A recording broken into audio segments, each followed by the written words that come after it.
professor. Em 2021, o senhor, junto com outros economistas e lideranças, assinou uma carta solicitando a suspensão da propriedade intelectual de vacinas dirigida ao governo Biden, dentro daquele contexto ainda inicial da vacinação da Covid.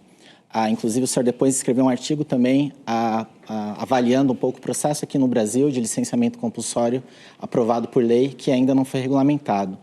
Um ano e meio depois desse período e vendo todos os efeitos da desigualdade no acesso à vacina de Covid no planeta, qual a avaliação que o senhor faz desse processo, né, e a avaliação que faz desse mecanismo de proteção via patentes de vacinas? The system that we have of intellectual property worked disastrously in the pandemic. Now, we have in the system a provision for compulsory licenses in the context of an epidemic or a pandemic. But the drug companies have subverted that, because what they've done has said, made it a legal nightmare.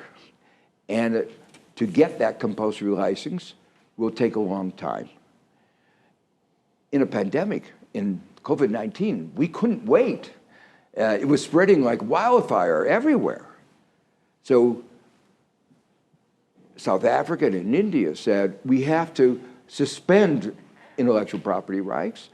You give fair compensation, royalties to those who have them. So it's not, you get compensated, but not a monopoly. And anybody who could produce the vaccine or the therapeutic anywhere in the world could do it, because there's a supply shortage. India had a lot of capacity. Brazil almost surely would have a capacity to produce these kinds of vaccines. But the drug companies said, no, we put our profits over the lives of people. And so I, with a lot of Nobel Prize winners and a lot of leaders, wrote a letter to President Biden and said, this is unconscionable. You have to do something.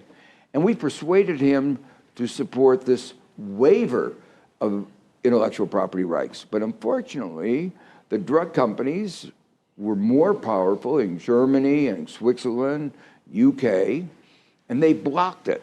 And they showing how the system, our international system wasn't working. And intellectual property is supposed to promote innovation, but most of that was paid for by government. And most of the work was done by government and universities. Mm-hmm. And what happened was that the drug companies just took their profits.